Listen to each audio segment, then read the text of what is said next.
Well, hello, everybody. Hello, everyone. Welcome back to another episode of the In Yes. Sync Marriage Podcast. Yay! Woo! Confetti.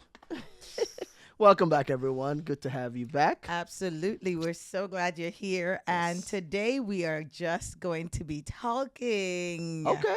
We're going to be talking because actually,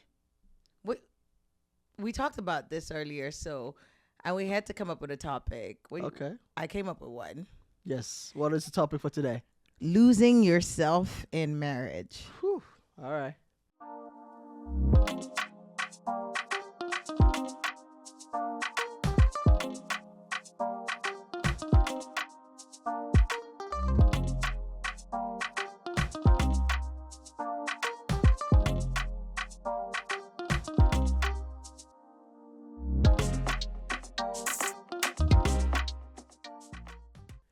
Are you That's ready to talk heavy. about it? Yeah, I'm ready. All right, let's I'm do ready. it. Let's I'm ready do for it. this. I'm Let's ready for this go. one.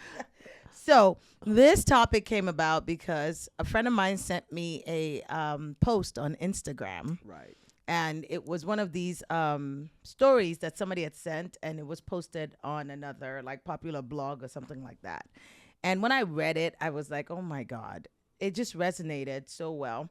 Not necessarily with me, but I have seen it happen over and over again. And so I had talked to you about it earlier today. You and we read were it, like, you read it out loud to me today, Yeah. and I felt this would be a good one. yeah, you're like, let's talk about that on the podcast. So here we are. Absolutely. We're going to talk about it. I'm going to start by reading you guys the post that started all of this. Okay. All right. All right, here goes. And this is a gentleman who wrote the message. He says, I watched my aunt slowly disappear in her marriage to my uncle. Not all at once, but little by little. She was sharp, funny, full of fire, but over time, that fire got quieter. Not because he was overtly cruel. It wasn't that simple. It was subtler. He never had to say don't out loud. His disapproval lived in tone, in silence, in the way he looked at her when she spoke too freely or laughed out loud. Eventually, she adjusted, stopped doing the things she loved, softened her voice, stepped out of rooms she once lit up. And from the outside, it looked like compromise. But what she was really doing was disappearing Shrinking. by degrees. Watching her taught me that erosion isn't always violent. Sometimes it's polite. Sometimes it's patient. And sometimes it wears a wedding ring. Because that's how it works. Not all at once, but in pieces. You trade in parts of yourself, thinking it's just for now. Thinking it's just the cost of keeping the peace. And then one day you wake up fluent in silence, comfortable in the background. You've learned how not to be too much and forgotten how to be whole. That's deep. That's a lot. Being fluent in silence is crazy. I think for and me- haven't we seen it many times? Oh, absolutely. So what stood out the most for you when we read this? I think that being fluent in silence. You wake up being fluent in silence. Yes. And what does that mean for you?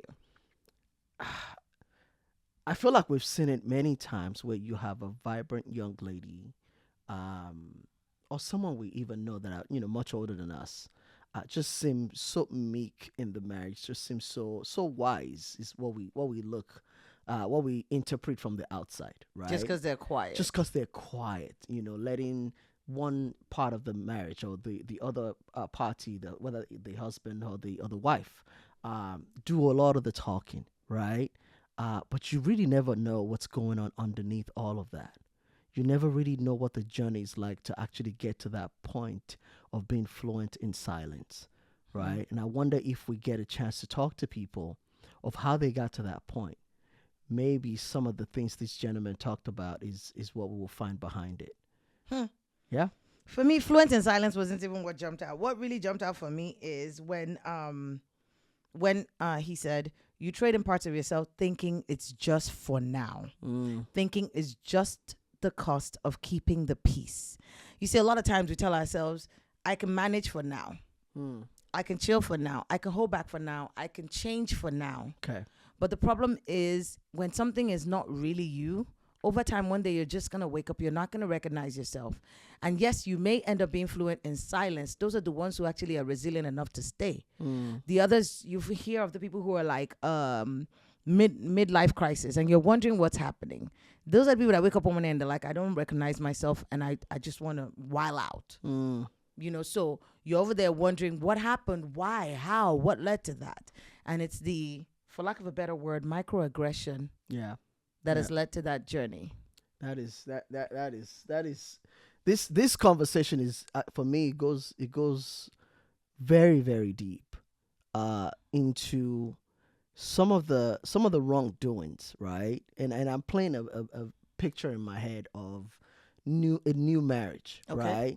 Where the gentleman is telling the wife, you know, this is how I want you to behave outside. This is how you should carry yourself. All of these things create this persona, right, of someone who has become quite, especially in the case that we're describing, the auntie, who's, and again, this is me just playing this and trying to figure out how this person got to this point, right, of trying to satisfy the husband or what we would call compromising. That was what it right? was. Said, in so many ways, just compromising, just trying to keep the peace and just trying to be the good wife, to be the version that your spouse wants or what they dreamt of. You know what kills me with things like this? It is the fact that a lot of times these men meet this women, vibrant, beautiful, bursting with life, you know, just lots of energy, and that's how they married them. Sometimes that's even what attracted them to I was about to to woman. say, yeah, isn't that what attracted you in the first place? The funny thing is you rarely see this with guys. It's rare. Sometimes you see it with guys, but it doesn't show up as a change in yourself. In character, right? Change in character. I think for women, it shows up as change in character. But for men, I think what I see is, yes, they become the quieter version. And what that is they're just sweeping things under the rug. Carpet, right. And that's why you see a lot of the midlife crisis in men, where they're the ones that wake up one morning and be like, I'm done. Because I'm buying a Porsche. Yeah, they've been putting 911 Carrera. They've been putting it in that bucket, and finally the bucket is full and it just bursts open. You know, that's with guys. Yeah. With women, that's when with women, a lot of it is you see them change their persona, change their character. And what's sad for me is I remember once a friend of mine a long time ago, as in a girl I knew, and she was just so energetic, so vibrant, so beautiful, so full of life. And she met this guy and they got married. And slowly but surely, she started to become a shadow of herself. Shrinking. And before she totally shrunk, I remember us having a conversation once, and I had asked her, you know, not asked, but you know, she pointed out all the things that he was requesting of her that were too much, that she felt she couldn't pretty much maintain. Meet up to. She couldn't meet up to that standard and stuff. And I was telling her, this is crazy. There's nothing normal about this. Like, you are pretty much being suppressed in this marriage. You know, you're literally dying daily. You're a shadow of yourself. And she said, I would rather be that than divorced. Oh my God, that thing almost killed me. She was like, all her other siblings had been divorced, and it was important to her to stay married. But do you blame that sentiment? You can't blame that because someone doesn't want to be. I don't want to say the word blame, babe, but sometimes somebody may not beat you. Okay. Sometimes they may not hit you. Right. Sometimes they may not physically harm so you. No physical abuse. So we don't involved. see the physical damage that is causing. But there's the a lot emotional been done damage and mentally, yeah. The mental breakdown. I'm sorry, I'm sorry, I can't. As you're saying all of these, I'm wondering what would make a man want his wife to shrink. Insecurity, or to conform. Insecurity. Because from my view, I feel like God has made both of us, right? The man and the woman, God has made us to be quite unique, in our own very, very unique ways, right? And that uniqueness in you and me is what makes a union, as Okay. far as I'm concerned, right? And so if I'm having you shrink, if I'm asking you to confirm, you're not To become 10% so that you you're can not be in your full 90% of the element, marriage. Yes. right? So what makes a man want to ask of a woman to be less of Of herself, who she or of is. who she's created to be? I feel like that's such a disservice to what God is Ooh, trying to bring out of all of us, right? absolutely. And I think for a lot of guys, what I've seen is when we marry a woman that's type A, or that is a lot, right? Wink, wink. um, some guys can't handle that. Then why do you choose her? That's my problem. I don't know the answer to There it, was the honestly. option. There was the option of the quiet girl. There was the option of the yes prime minister girl. Right. There was the option of the girl that was just chill and But introverted. the type A girl is attractive. Then you marry She's her, and everywhere. She's all over the place. but then you marry her, and then you tell her that she's now too much, That's the part I can't wrap my head around. and she needs to bring herself Taper down. for you to feel better about yourself, or for you to show up as the man that you think you are. That's your problem, and that's your insecurity. I don't ever sign off on that, and I never will. So what do you say to that man? How do we He needs start to help. deal with that? He needs help, and somebody needs to call it out. The problem is a lot of people don't. Now, in that marriage, you can never come between husband and wife. If the person that was being suppressed did not want the help, it was difficult to help her. Right, it's a different conversation. That was a surrender situation for me, because in that situation, she didn't want the help. Right. She said it herself, she would rather be married and unhappy than divorced. Okay. Couldn't help her with that. I'm sorry. Right. And I don't think she had the confidence to call him out on his BS. She didn't have the confidence to tell him that, these are the things you're doing. I'm feeling stifled. Yeah, Right. that are Right. hurting me. But everybody could see it. Everybody. And I say it all the time. One of the reasons why I absolutely love you, and it's one of the things I celebrate about you, is I am a lot. I am a lot of energy. I know that fully. But you let me be me. You let me show up as me. You've never tried to compete with who I am. You've never tried to stifle who I am. You've never tried to change me in a way that I feel like I'm becoming something that is different from who I am. And for me, for that, I'm grateful.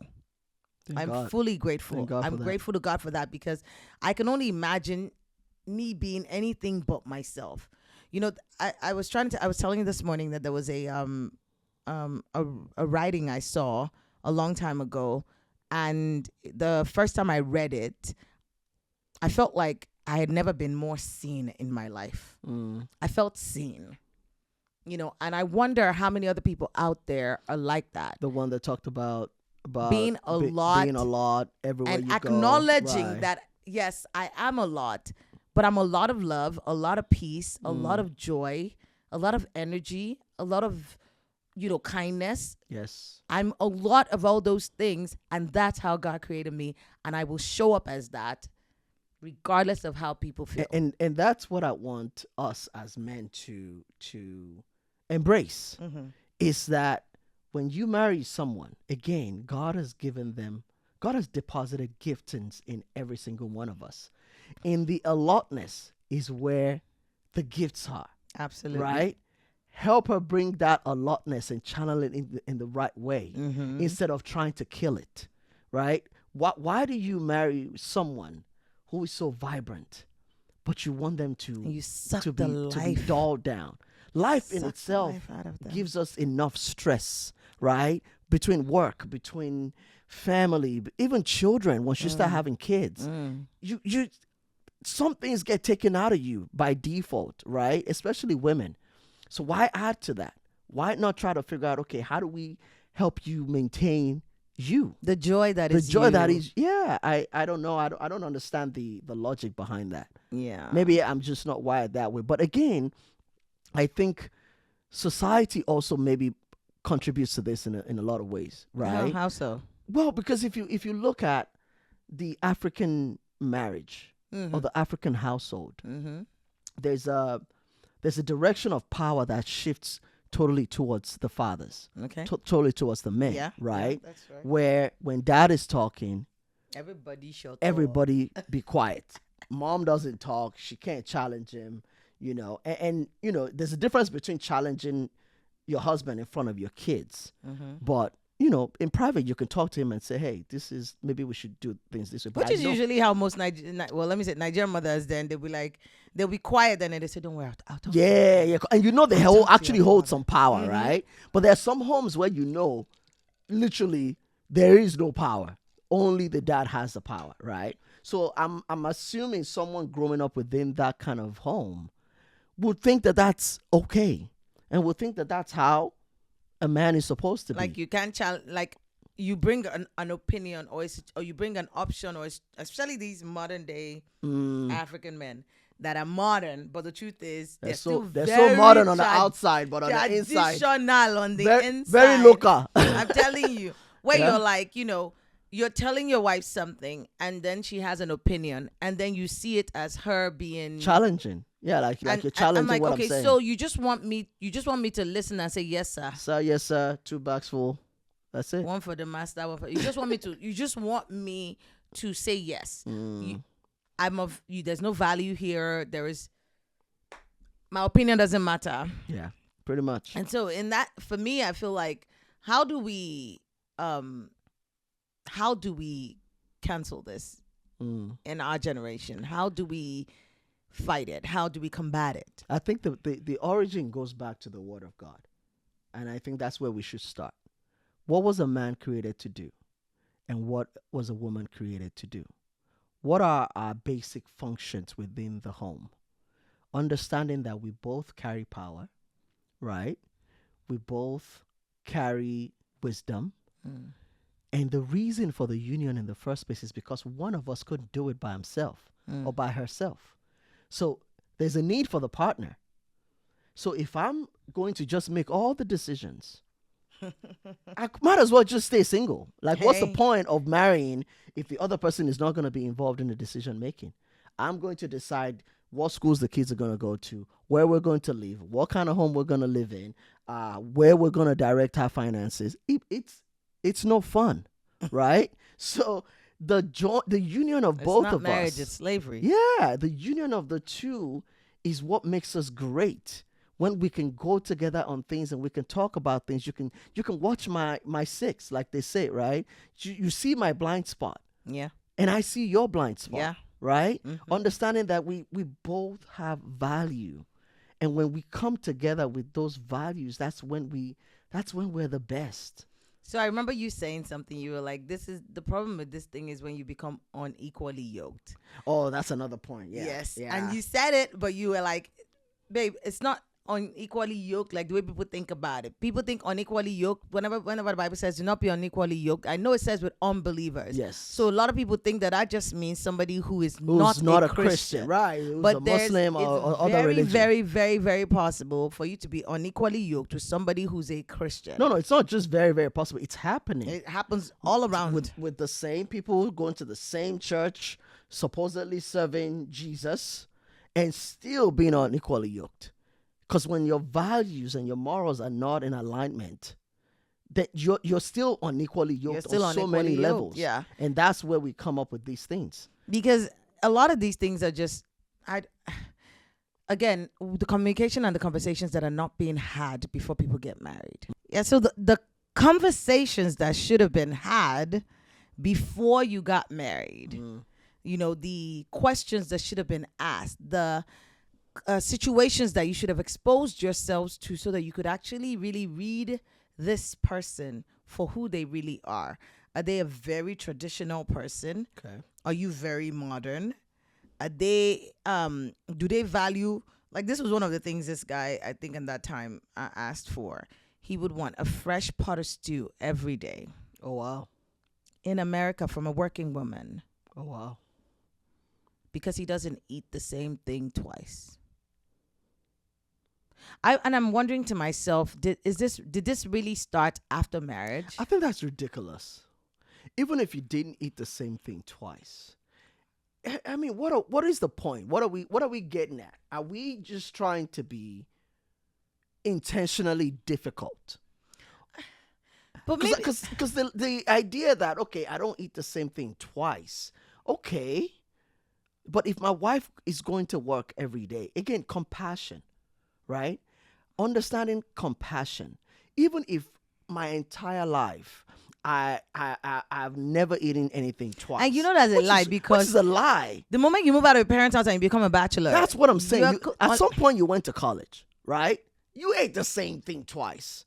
At some, I don't care how much money you grew up in. You ate the same thing twice. So the idea that your wife, who also goes to work, not like, oh, she was just stay-at-home mom. Even if she was a stay-at-home mom, even that in itself, there's work that's involved in staying at home. So the idea that you can't eat the same thing twice, to me, is just bogus. that's not. I think a lot of. I feel like a lot of guys catfish women. To be honest, I feel like what happens is Well, women castrate guys too. everybody. There's a lot of catfishing going on. Yeah, that part. I've been on your side, but that part we gotta agree. Women are catfishing heavy. And there's men catfishing also. I agree. There's I a agree. lot of catfishing going on right nowadays. The problem is there's a lot of when I get married, I will do this. When I get married, I will enjoy this. Okay. When I get married, this is what I can't wait to get married so that I could have this. There's a lot of that. Okay. And the problem is these conversations are not being had before they get married.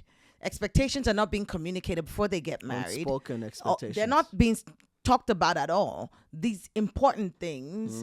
And then when they get married and the guy now says, okay, I expect you to pound yam for me every day or every other day.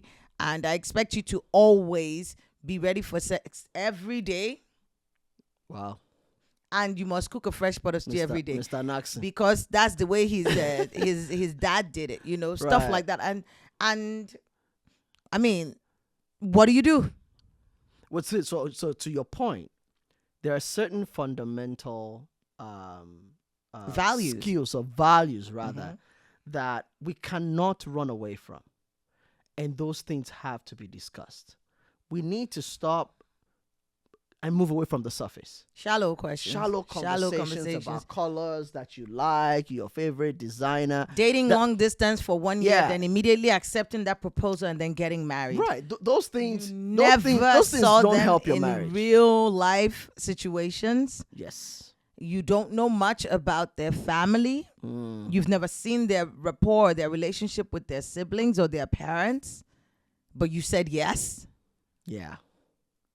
And then you then get married, and then you never even saw the dynamics of how the dad and the mom did their marriage. And you said yes. Yeah.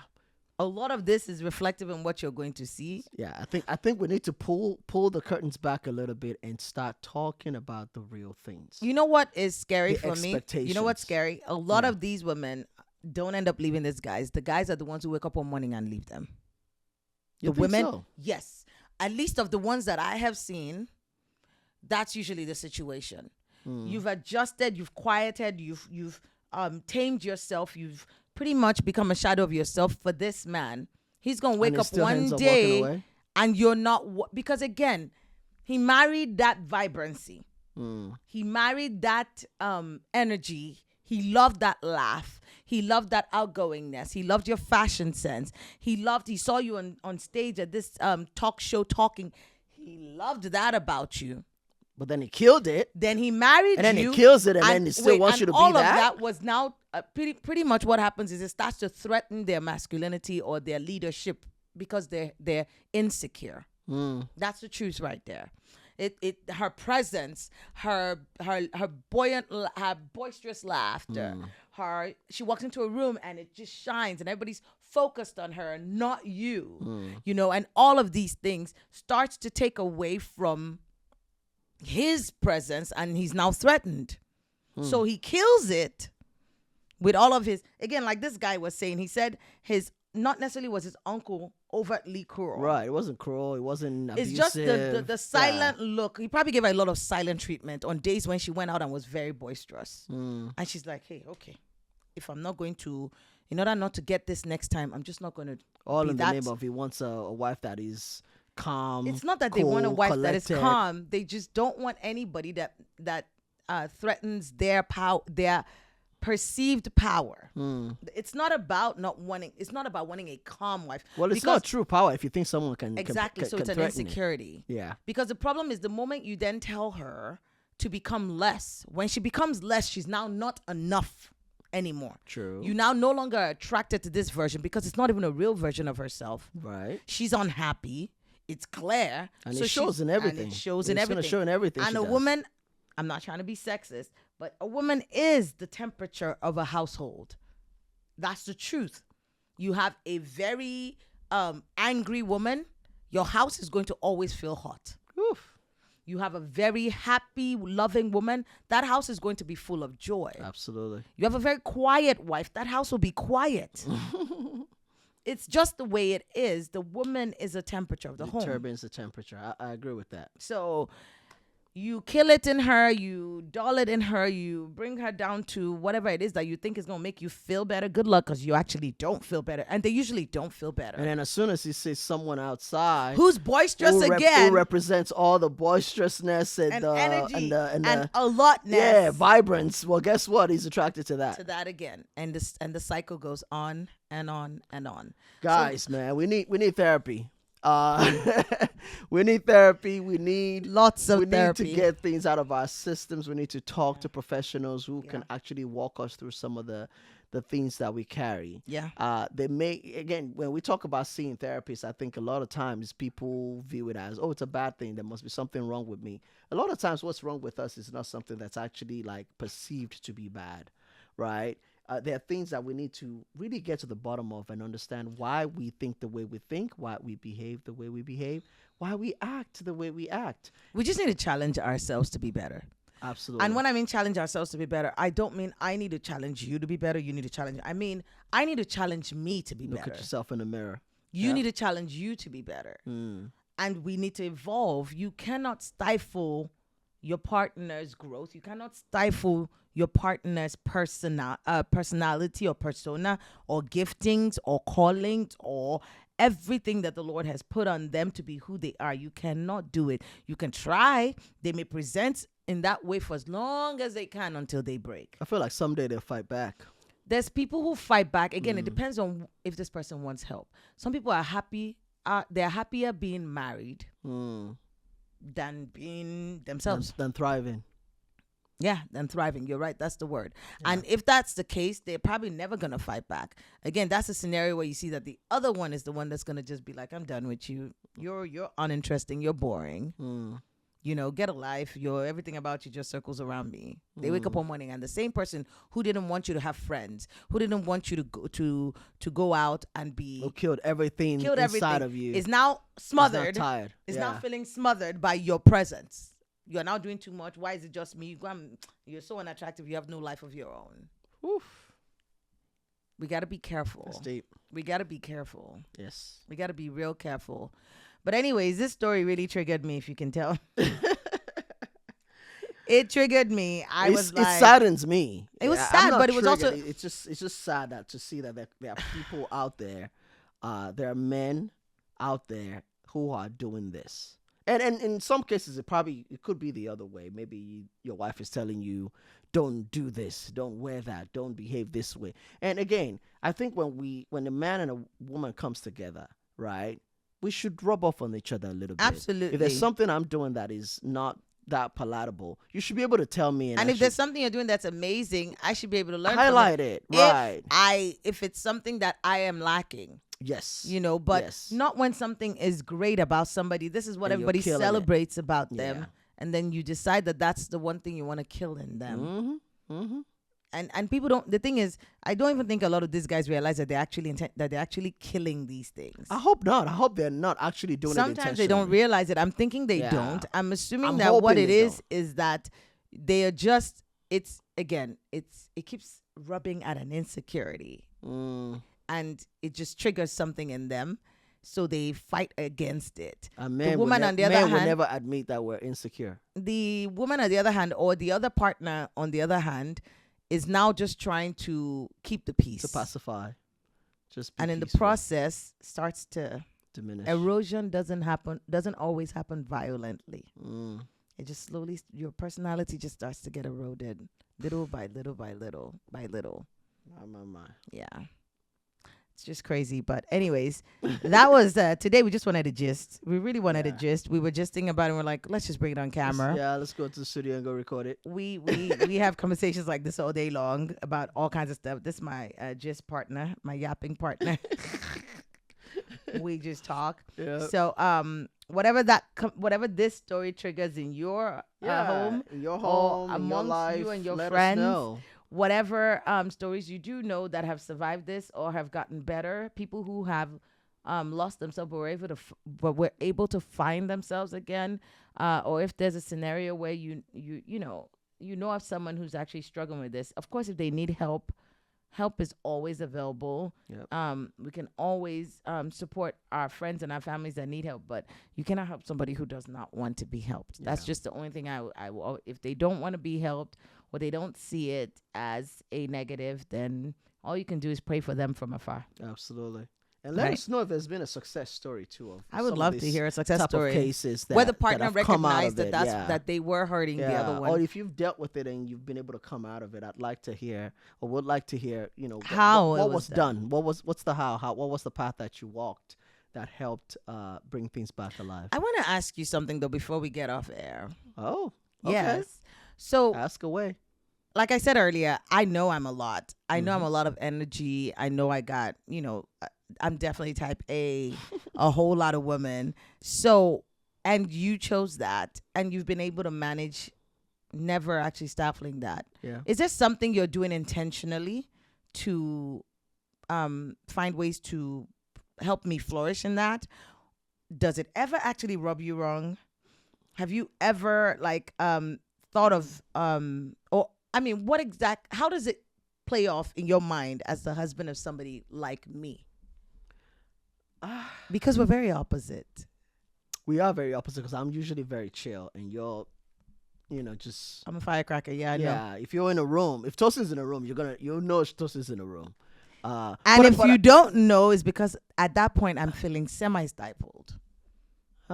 If there was a season in my life where I did start to dial back a little because I was concerned that I was a lot. So before I answer the question, why did you dial back, and what made you feel that way? I guess I started to listen to and pick up on, maybe looks, comments about me being a lot.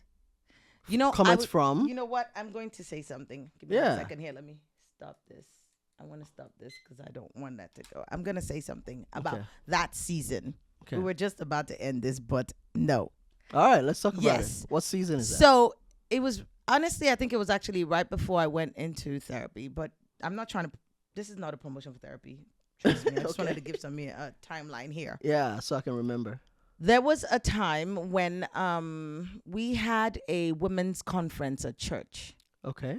And at the end of the conference, I'm trying to remember what led to all the women having to go speak to each other. I think our pastor had said something about go talk to somebody you haven't talked to before. Okay. Or go if there's someone you have like hurt towards, go talk to them, something like that. Right. So everybody's all emotional and all these things.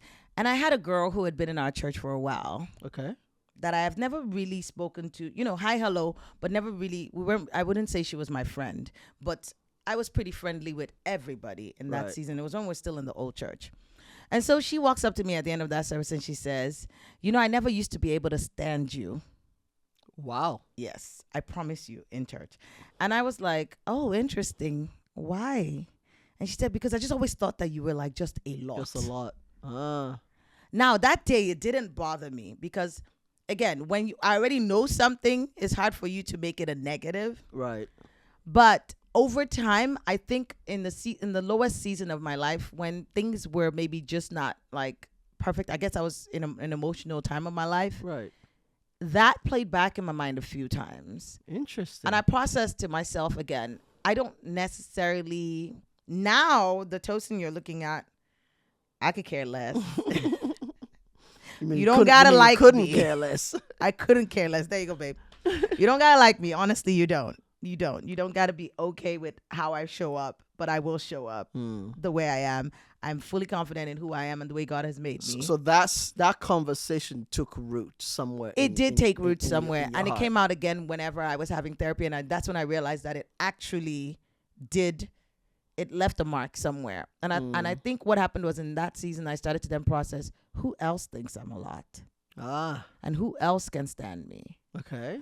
And so I guess I struggled with that for a little bit until I was able to deal with it, and when I did deal with it, I feel like, and I showed up a whole lot different after my 40s when I definitely started getting after therapy. I showed up a whole lot different, Right. and I love this version of me. You've never made me feel like I'm a lot, by the way.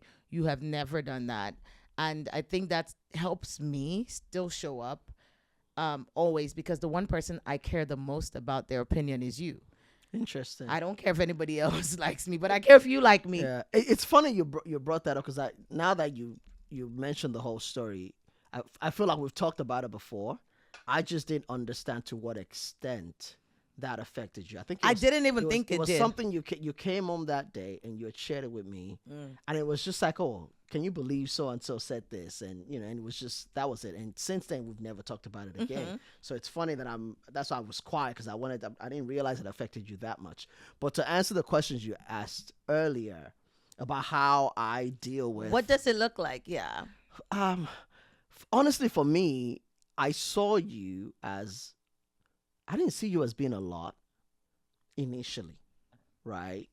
I just saw someone who was very, vibrant, very out there. And I love that. I don't like people who shrink. Maybe because I've always just been like super quiet. I've always also been the life of the party if I needed to be. So I'm kind of like in between an extrovert and an introvert. Like, I pick my moments, right? So naturally I'm attracted to someone. But you who don't is- shrink though. No, I don't shrink. Nah, You nah. never shrink I'm for going nobody. to be confident if I walk Yeah. into anywhere Yeah. regardless. But I know when to listen quiet, and yeah. be quiet. I think I kind of do that, decently. But for you, you are just, you sing in a choir, you lead what do you call it? The music ministry. So you're in front, right? A lot, right? And to me, that is your service to God. That is your service to God. And when you worship with all of your heart and all of your soul. You're not caring. I know many people who worship, right? We know many people who worship. There's some people when they're on stage, they care about how they look. They care about their voice, how it sounds. And you can tell in the way they carry themselves, right? You're not one of those people. And for me, I love that. And I'm not saying that just because you're here, but the idea that, how do you see that? For me, I've always seen it as a blessing. I've always seen it as something that is an additional value. You have skill set that I don't have, that I wish, you know what I mean? Like, I wish I could just be out there and just be like, I don't care. You know what I mean? Like, I'm out and I'm checking, I'm making sure I'm put together. You know what I mean? But you're like, I don't care how I'm seen, right? And I just admire that. And it's never threatened me. And again, the gift, I've always known that we're two different people. And this might just be understanding, right? I've always known that we're two different people, completely different individuals. I'm not expecting you to be me, and I'm not expecting I'm not expecting to be you. So you're always going to be different from me.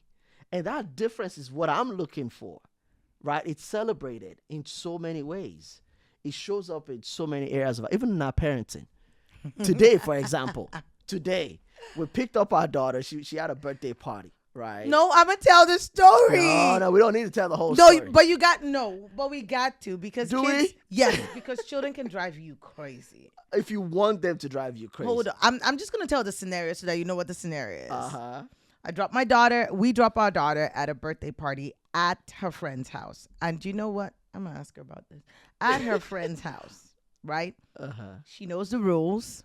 She knows we're big on communication and tracking and knowing where you are and all that good stuff. It's important As to we us. should be. She knows that. And tell me why when I say oh, we're heading to come pick you up. She goes, can you pick me up at the park? And I'm like, what? Why are you at the park? Right. Oh, we all went to the park. Sweetheart, we dropped you at a house. Right. If you were going to leave the house to go to a park, you should have communicated that to us to say, hey, mom and dad, we're all going to this park. And we should at least know that's where you are. You telling me now because I said we were on our way, not because you preemptively told me. Correct. And so she apologizes. I'm sorry. I'm so sorry. Okay, that's good. And then later now calls, are you heading there now? Why? Everybody left and I was waiting for you guys at the park. And now the last person's mom is about to come pick her up and it's about to rain real heavy. And I'm just going, oh my God, like you just discombobulated everything. Right. And then, okay, the story you told is absolutely correct. yes. So what makes us different? What makes us different is the reaction to the story. You heard that, and your countenance immediately, you're about to lose it because now you're upset. You're upset on many levels, and I'm watching you. You've been having a wonderful day. It's been a great day. Here you are losing yourself to this one thing. I know it's a big deal. I'm not trying to make it sound. I'm not trying to trivialize it. No. But, I know. But the difference, right? Talking about differences. Yes, but I admitted it when we got You to did pick her up. eventually. When we You went did to pick her eventually. up, I said, you need to talk to her. Right. No, you said don't let it bother you. I said so don't let it much. bother you. Don't need to say- just don't say yeah. anything. Right. And you know me not saying anything is hard for me. Correct. So my response was, if I'm not gonna say anything, then you need to Of course, talk I was going to to handle her. it. Yeah. Because if you don't, You're I gonna say will, something. and mine's not gonna be nice. And I didn't want you to say anything because I knew that the moment you open your mouth to say something, it's over. the whole evening is ruined. It's over Because the passion and all of that stuff is going to come out. So guess what I did? As soon as she entered the car, I gave it to her. But again, in your way, in my way, which is always your way is understanding. it's more palatable to Yeah. them. They understand your way. My way, they just hear. Yeah, because once you start talking, you're going to start yelling and they're going to tune you out. They're like me in that, right? Once somebody starts yelling around me, I'm not hearing anything. You're saying I'm not in the room. I'm still a So work in I spoke to progress. her in the language that she understood, and she immediately apologized. And I right? recognize And that. and that's what I meant. So the reason why that even came up Uh-huh. is celebrating the difference. Now, let's reverse that. There are times where there needs to be a little bit of yelling. I know we're Christians and all, but sometimes the passion needs to come out. And you need to be the one that's stepping forward and be like, we're not going to have that, right? And I get to sit back and be like, okay, we're not going to have that. And we have our, you know what? We have our differences, even with parenting. I know this is Yes. not a parenting episode, but we have our differences. And like, I am let's have game night. Let's watch a movie. Let's Right. da-da-da-da-da. Because if I don't do that, that's not you. If I don't do that, you're not doing it's it. not going to happen. It's not going to happen. And you're the calm voice that, knows all the hip songs that they're into nowadays and can have those conversations with I them have to and all know those because I need things. to keep up with what they're listening to. Those are things that I'm listening to all of these things. It's okay. It's so okay. that- No, I'm not judging you. Yeah, it's so that I know what's going on in their songs. Okay. So that when they're playing these, I can say, that one. And nah. your brain and your heart can handle knowing those songs Correct. without it doing anything for you. Correct. Mine can't, so I don't So you bother. don't, yes. But that's when the two of us, with our personalities and who we are and our giftings, come together and make a complete. That's what I was talking Parcel. about, right? Understanding that we are different and our differences should be celebrated. No one should feel like they're being stifled, they're not enough, or they're doing too much. You're doing too much is what I love. That's what I like. I like you doing too much. I don't mind you doing too much. I want you to be up there. I want to be taking pictures and be like, yep, that's my girl. Yep, that's mine. All mine. I don't mind. But again, maybe I'm just graced differently, and I celebrate all the men, all the guys that are out there that are supporting their women. I think it's worth celebrating. Maybe we don't get enough absolutely. kudos because what you hear a lot is The negatives, the these negatives, kinds of right? stories. I want to believe that there are guys and men out there who are doing the right thing, who are really championing their women and saying, hey, you can do this. You can take this extra class. You can get this certification. You can You start can this make the business. 7 figures. Right, you can do these things. I'm not right? threatened and by and that. I'm going to support you in every way to get you to that point. Because at Yeah. the end of the day, when you achieve that, it's us achieving together, right? And that's where my mind works. So with that, So then with that, that's a good place to yeah, close out. park the bus. Thank you guys for listening. Thank you very so much. much for listening to our gist time. And hopefully you're all finding ways to find yourself in your marriage and not Yes. lose yourself. Yes. And so what do we want people to do as always, babe? Go ahead and like, share. If this was relatable sharing to you. is key, right? And liking. Again, we do this because we want to we care a lot about marriages, and we want people to hear that there's hope out there, right? And Yeah. there's some people that are doing things the right way. And if there's any lesson that you're picking up from this, please share it. Hit the subscribe button, because that's Absolutely. how this video gets replayed and the algorithms and all of Yep, that stuff yep, yep. goes up. And then put some comments in there too. Let us know what you're hearing and what you like and what you would what like, you'd to, like hear. to hear. Yeah. Yeah. And you can always follow us on all the other platforms at InSync Marriage. INSYNC Marriage, one word. And I thought engage you were going to with start us. spelling marriage too. No. And so with that, we're gonna come to an end for today. Yes. Till next time, it's Bye bye. for now. All right.